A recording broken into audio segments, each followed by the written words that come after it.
I'm letting my wife live with a lie about our dead daughter. This is a heavy subject.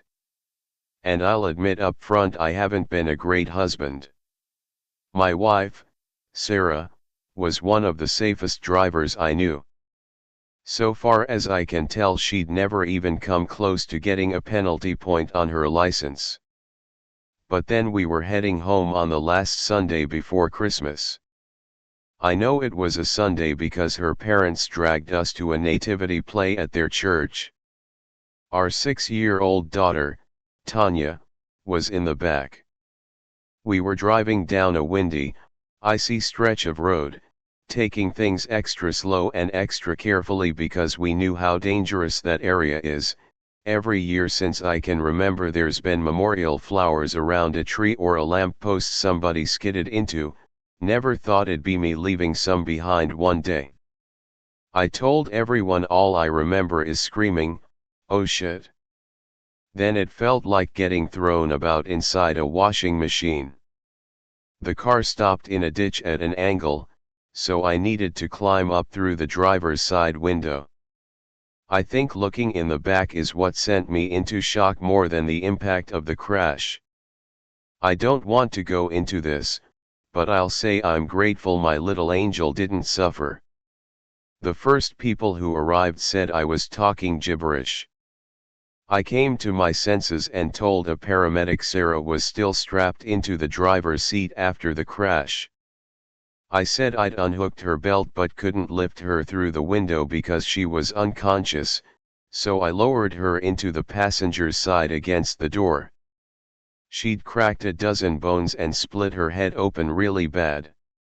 She woke up at the hospital with no memory of the day. The doctors asked if I wanted to tell her about Tanya. I told them no. I'm not proud of that, but I felt sick just thinking about repeating the story. Afterward, I went in and sat by her bed and held her bandaged hand. She didn't really speak or show any emotion, but I don't blame her. She was on a heap of painkillers. Plus in shock.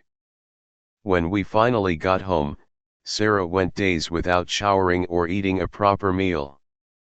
We received constant visits from family and friends, and they tried to help, but the problem is they'd shoehorn in that nobody was to blame for what happened so awkwardly it was painfully obvious they did think somebody was very much to blame. Sarah's mom is a deeply religious lady and you could tell she especially was holding back. I've gotta say, I'd never have been able to face our loved ones knowing they blamed me for our daughter's death. Things got so bad Sarah started smoking and drinking.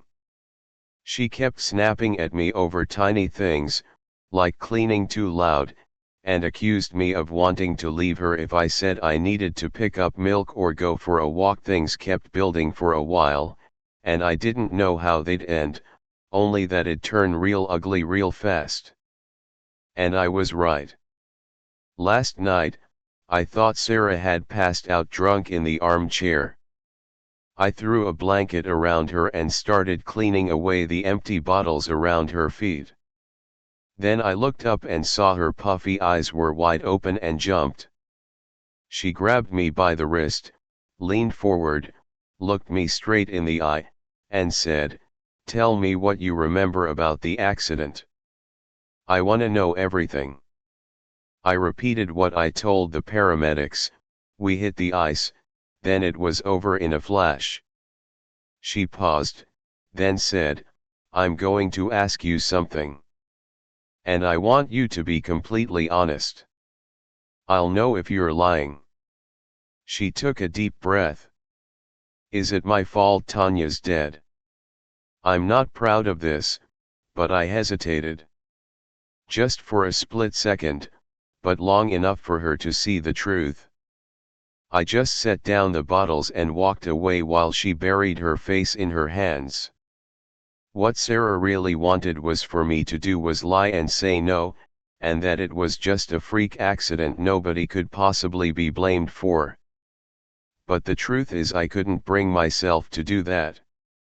Because I'm terrified if I go into too much detail, it might jog her memory.